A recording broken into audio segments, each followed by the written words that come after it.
The headlines, find out what's going on and what it means with me, Dennis Prager, this morning at 11, right here on AM 560, The Answer. Good morning, Dan and John Cash, Chicago Tribune columnist, in for Amy J. this morning. And John, I understand it from regularly reading your most excellent work. You're a bit of a Game of Thrones fan. Just a bit. Let me ask you. I hate tacos. Tacos make me thirsty. That's why you didn't get It's a part. my Sandor Clegane. Yeah. Because I hate talkers. Let me play a little clip from the season premiere. No spoiler alert here, but this is Jaime Lannister. You may know him as the Kingslayer. King's Landing. One-handed. Yeah, right. The Captain Hook of the Lannister family. The brother with benefits. Yes, indeed. Talking to his sister, Cersei, about Lovejoy and the Armada coming over to ally with them as they play for the throne, the Iron Throne. Listen to Jaime Lannister describing the Lovejoys and see if this reminds you of any individual or group of individuals. They're not good at anything. They're bitter, angry little people. All they know how to do is steal things they can't build or grow themselves. Remind you of anybody? You go ahead, Dan. This is your show. Well, Chicago Democrat Pauls. Angry little people. So the little thing made me think of the Shetland Democrats that lord over this state. Coming on their boats to reeve and destroy and take. But right, take what they wish. The second piece of it, they pay the iron price. The second piece of it, they steal everything they can't grow or make themselves. That reminds me of both Chicago Democrat Pauls, of course, but also Madigan Republicans in Illinois and Obamacare Republicans at the federal level. That has wide application. That second part of it, stealing what you can't make or grow. I have to take the side of the people of the drowned God, because at least they go out and take their crappy swords and do it themselves. Whereas the classes you're talking about are more like the people of the courtiers of Versailles after Madame Guillotine starts falling. And they're portly and panicky, and they have the waistcoats and breeches and their little pantaloons, and they're freaking out because the people finally decided to cut their damn heads off. And that's where I think they are, because in Game of Thrones, you use your own sword, right? Indeed. You want something, you take it. These people use government to take it. As the sword or the shield, depending on their passing interests. For more on this and additional Game of Thrones metaphors, perhaps, we're pleased to be joined by our friend Steve Moore, Wall Street Journal columnist, Heritage Foundation chief economist, and senior economist for CNN. Steve, thanks for being with us. Appreciate it. Hi, Dan. Hi, John. Hey, Steve. So why don't we do this in reverse? What happens to tax reform, or perhaps better posed, how does it proceed from here before we get to the future of Obamacare, since it's going to be part of our future for some time, it appears? Well, I actually don't agree with that. I think Really? I think they are going to get this done. They're doing it the hard way. It's been excruciating to watch. I've always said there's a stupid party and an evil party, and I'm a member of the stupid party. And they've made this much more difficult than it has to be. What I would do at this stage, and, you guys can be my two-person focus group on this. I'm going over to the White House today to talk about this, is what is Plan B now? And what I would do if I were the White House and the Republicans in Congress, I would drop the Medicaid reforms. So I would save those reforms for another day. So, 18 million people aren't going to lose their coverage. I think that's been the big problem. Those headlines that 18, 20 million people are going to lose their coverage. No. The president said nobody's going to lose their coverage, and then just concentrate on restoring the insurance market. And you know what I would do? I would basically say, if you want Obamacare, you can keep it. If you want your Obamacare plan and, you want to be in the exchanges and so on, you can keep your Obamacare plan with all the 28 mandated benefits and so on. But give everyone what I call an off-ramp. And let people, if they don't want Obamacare, choose any plan that they want to. Any Yeah, plan. but if you do that, Steve, if this is Obamacare by a different name, you're not going to get the cost savings. You're not going to get the Yep. new why- entrance back into the market. You're not going to see improved care. You're not going to see better choice. So what's the point? Well, I don't get your point. No, what I think would happen if you give people this off ramp is tens of millions of people would opt out of Obamacare. Right? They would choose a much lower cost plan. They would choose health savings accounts, high deductible plan that with the low premium that protects them against catastrophic health event. And then what would happen? And the liberals understand this. Give people choice.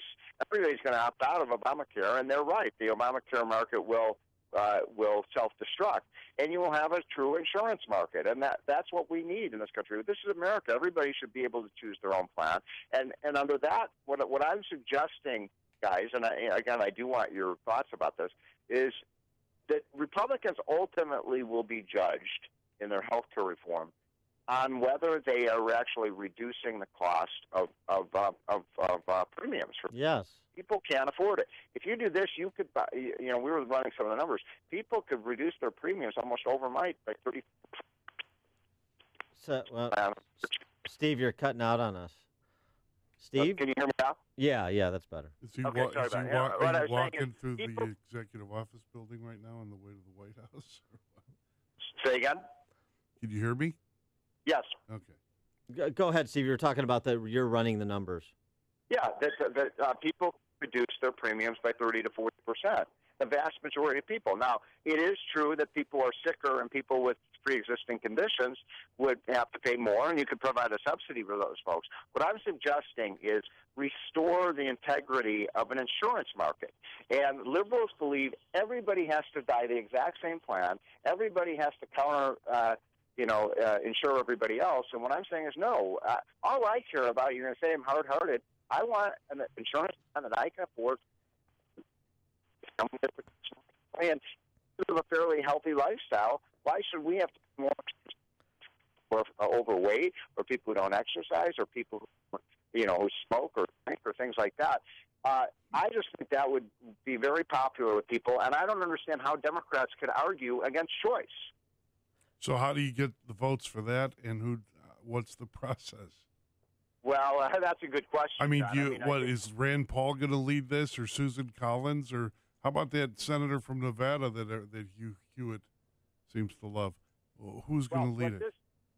I don't actually. That's a good question. It should come from the White House. I think Trump has to take the leadership here because the Republicans in Congress have screwed it up. But what you do with the plan I'm suggesting is now the Democrat talking point about 20 million people losing their insurance is taken away.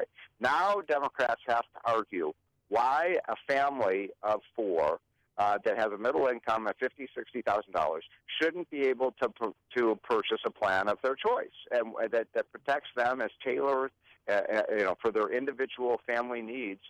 Because this is really what it comes to. Now they'll say, "Oh my gosh, well, sick people are going to pay more, and the young people are, you're going to death spiral." My response to that, guys, is there already is a death spiral in Obamacare. Young people, young people, healthy people are dropping out of the market, and sick people are signing up on the way to the hospital. It's a completely contaminated and perverted insurance market. So that's what I would do. I would give people choice, and I would create competition by allowing people to buy insurance across state lines. And those two things alone could solve a big part of the problem. Now, they're not going to solve all the problem. They'll solve a big part of it. What about the individual mandate? Should that stay or go? Oh, you got to get rid of that. The government should never require anybody to buy insurance. This is interesting. I mentioned this before on the show, but I want to say it again because it's so important. When people say 20 million, when these CBO says 20 million people are going to lose their insurance, 10 million of those people are people, they're not going to, quote, lose their insurance. They're going to choose not to buy the insurance because the government's no longer, Dan, going to put a gun to their head and say, if you don't buy insurance, we're going to shoot you.